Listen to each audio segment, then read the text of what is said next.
Pěkný středověk ve spolek. Vítejte ve 4. díle našeho pravidelného a zajista i oblíbeného seriálu o tanci na Burbínském dvoře. Zatímco v 1. a 2. díle jsme vám povídali o tom, jak se tančilo nahoře u vysoké šlechty, a ve 3. díle jsme porovnávali tento tanec s tancem začínající renesance, rozumím italské renesance, tak pro dnešek pro vás máme připravený přesah do nižších společenských tříd. Pro tentokrát bychom vám totiž velmi rádi ukázali, jak se mohli při tanci bavit oni spocení vojáci dole v Táboře. A máme pro vás proto opět krásnou, barevnou a hlavně pohyblivou iluzi jejich světa. A dozajista poznáte, kdo z nás je bohatší, na tom není vůbec nic složitého. A bohatší vrstvy nicméně tančily nejen s větší grácií a noblesou, ale mnohdy hlavně úplně jiné tance než ostatní a ti pěší. A když jste byl pak student práv, který se dostával do různých vrstev, tak jste na studiích mohli dosáhnout jistého problému, jak tančit. A naším průvodcem tímto světem bude šlechtic, voják, praktikující právník a později dokonce soudce v jedné osobě, pan Antonius Arena.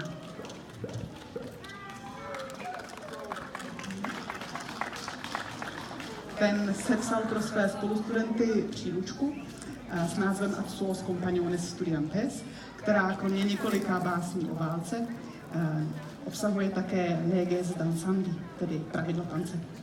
Hlavním tématem těchto pravidel tance je nicméně bas dance a společenská pravidla, tak jako bychom je dneska viděli během tanečních společenských setkání, kterých se účastnili i dámy nebo dívky.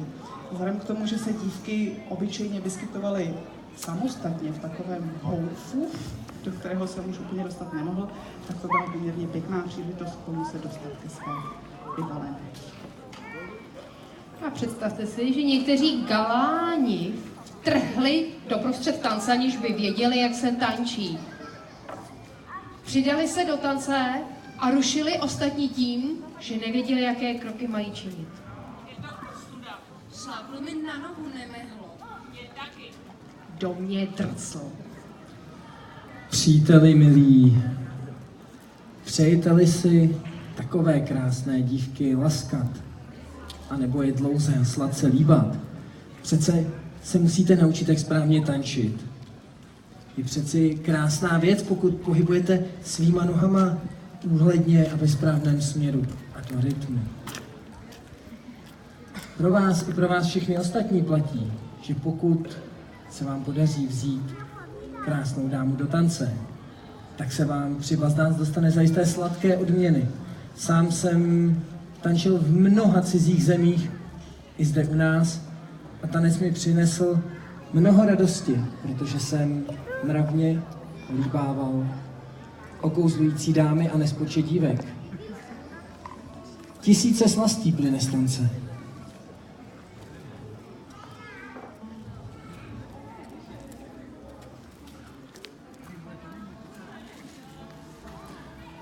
Pamatujte, že na začátku každého tance děláte reverence. Děláte ji levou nohou a opíšete drobný oblouk a dovolíte dámě, aby také ona pohnula svou nohou správným způsobem. Pokrývku hlavy, pokud ji k tomu máte uspůsobenou, snímáte vždy levou rukou, uchopíte ji do 3 prstů, opíšete krátký oblouk a vrátíte ji zpět na hlavu. Ale ani příliš pozdě, ani příliš brzy. Dotýkáte-li se ramenem dámy, neudeřte ji. I přívětivá dáma se mnohdy zlobí pro málo. Nyní, pokud se dostaneme ke krokům tance, pamatujte, že dubl se stává ze 3 kroků na 4 doby. Tedy při tanci si jedna noha uvědomí doby 3 a druhá pouze 1.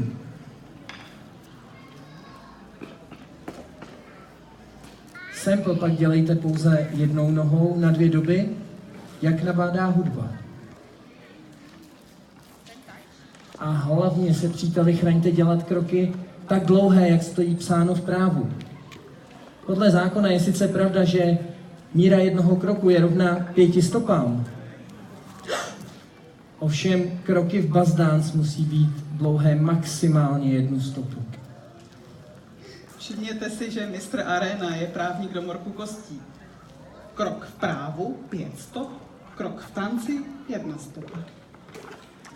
A naučte se jednotlivé kroky, ze kterých se všechny tance sestávají. Přijde-li v tanci na řadu repríz, nepostupujte směrem vpřed, ale pohybujte svýma nohama na stranu, a to vždy doprava, tam, kde stojí dáma.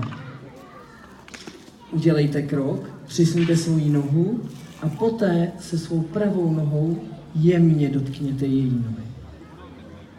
Jemné konže potom dělejte pouze tělem, jeho zhoupnutím, aniž byste zvedl chodidla. V tomto případě opravdu musíte udržet nohy položené na zemi. A všechny jednotlivé tance se naučte tak, abyste je v hlavě měl jako Otčenáš či Růženec. Ale nyní, příteli, pojďte tančit.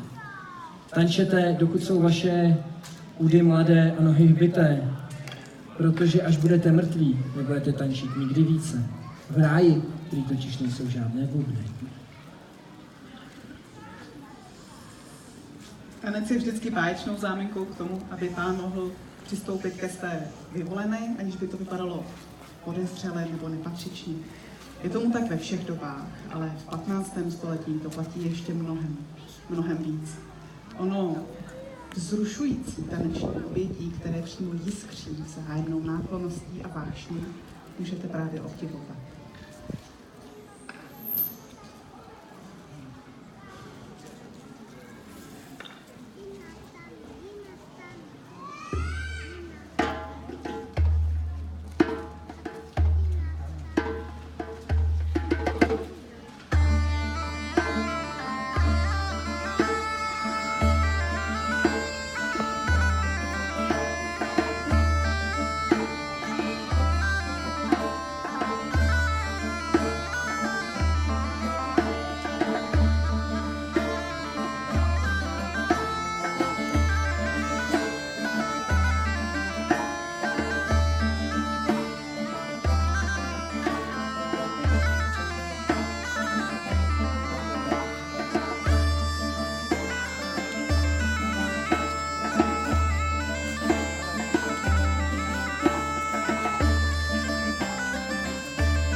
Mistře Areno, vedete-li v tanci 2 dívky, na kterou se budete dívat, když dojde k úkloně?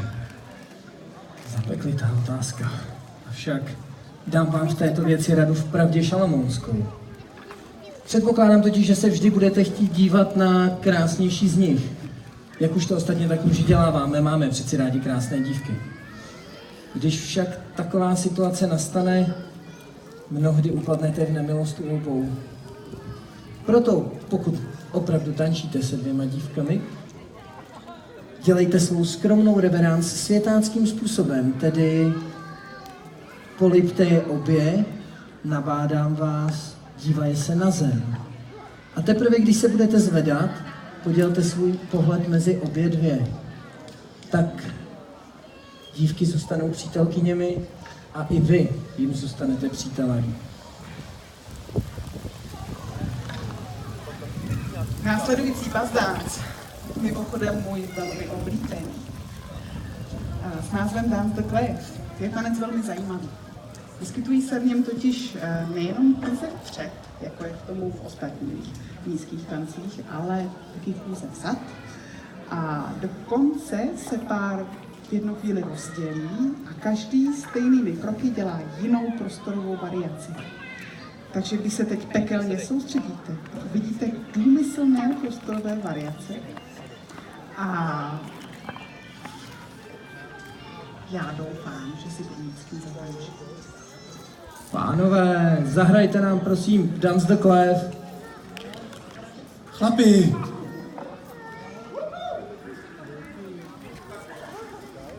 Pane, což pak nevíte, že tančili, hrajili muzikanti Dance the Clef, pouze jeden pár může tančit? Vraťte se prosím vás zpátky do školy. chlapi, ty peníze. Najednou muzikant uvádí, to už nenavrátí, mladý pane. No pánové, To je život. Tak pánové, hrajte prosím.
Vypadá to, že se nám naši milí muzikanti rozehráli, tak to by mohl být čas na turdion. Tanec, který nemá pravidla, nemá začátek, nemá konec. Tanečníci v něm tančí ze strany na stranu, pobíhají kolem sebe, hned sem, hned zase tam, ale slovně vám to vysvětlovat, to je těžké. Ale lepší by byla praktická ukázka, ale Vysvětlit jí může jenom ten, kdo pochopil rytmus patata po, toton patata po, toton patata po, toton patata po.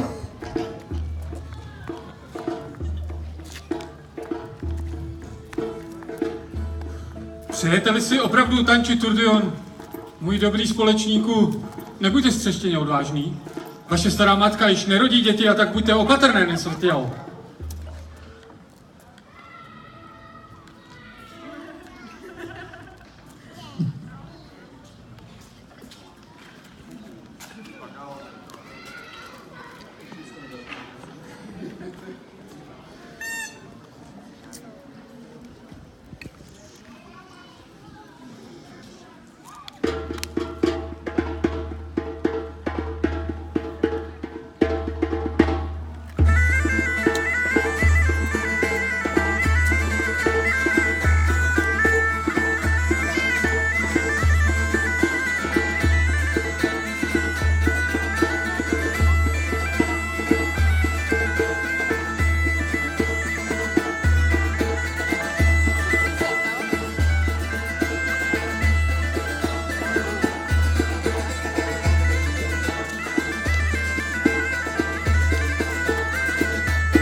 muzikanti ve středověku. To byla láska své hlava. A když měli málo vína nebo málo pozornosti krásných žen, tak prostě přestali hrát. Pravda, pravda.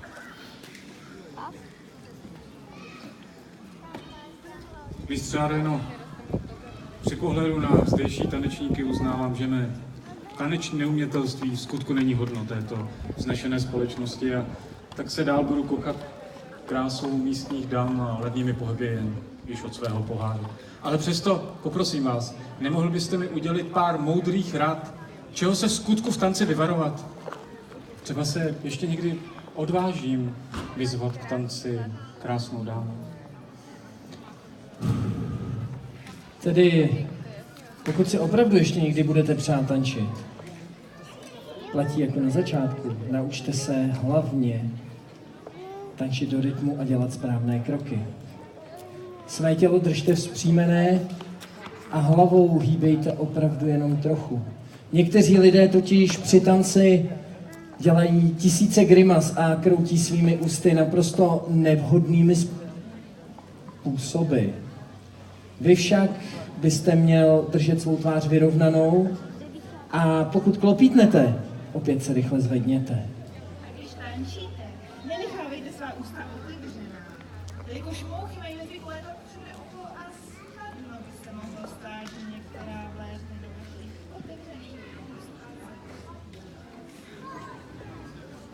A nemějte katající nos. A neslintejte z úst. Žádná dáma si totiž nepřeje. Může se vzteklit. A neplivejte před dívkami. Jednomu se z toho zvedá žaludek a je špatně. A když už potřebujete plivnout, kýchnout nebo si utřít nos, tak odvraťte svou hlavu na druhou stranu. A nosy neutírejte prsty, ale čistým bílým kapesníkem. Nejste borek nebo cokoliv, protože po nich zůstává nepříjemný zápach ústek. Netrpejte se v té hlavě. To se máte vši nebo co? Ale vy se starejte o to, můj přítele. Ne, to ne. Protože pokud tak učiníte, budete skutečné pasy. Zavřete zuby a velmi se snažte, abyste ten prd. Ale no tak, přátelé, zanechte již těch sprostot. Vážně, příteli, čas od času v tanci nebo poté můžete pohladit ruku dámy, ale pouze umírněně, protože by se mohla rozlobit, kdybyste chtěl pokračovat příliš vysoko. A pamatujte, že vroucí lásku člověk nejsnáze získá sladkými slovy. Odysseus přeci také nebyl krásný muž, ale byl výmluvný.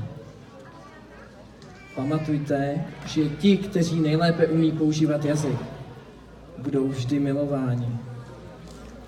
Ale přestaňme již poučovat a pojďme opět tančit. Při bránlech nám přeci bude hej.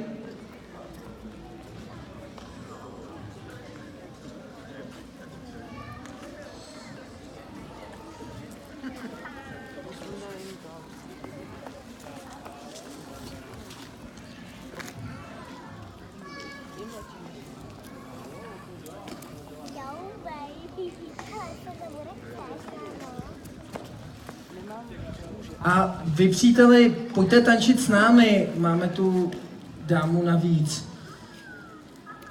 Ostatně brány snesou úplně všechno.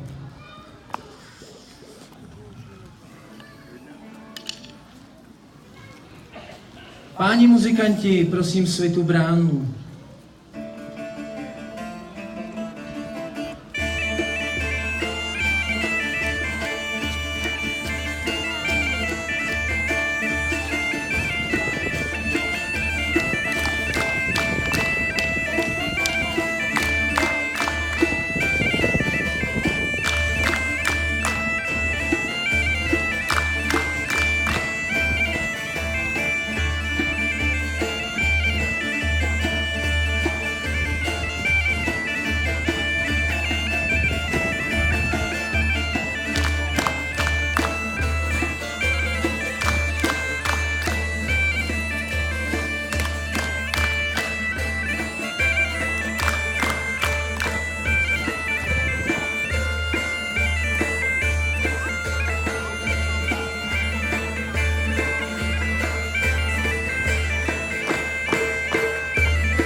Arenova příručka pravidel tance vyšla jen do roku 1770 nejméně 42krát.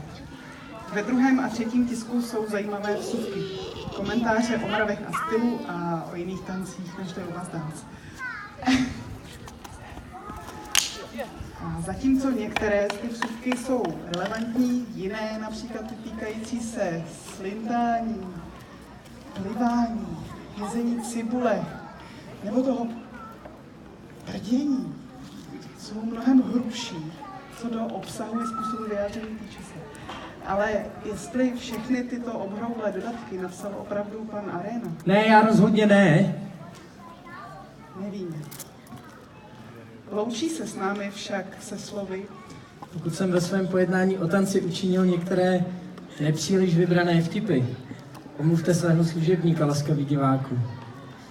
A kdokoliv jste, co čtete tyto řádky, žijte blaze, vzpomínejte na mne. Pro hudební, taneční nebo oděvní zvědavce jsme tu a jinak se s vámi loučíme a děkujeme za pozornost. Peregrin Lucrecia a Rond, starý tanec od hlavy až k patě.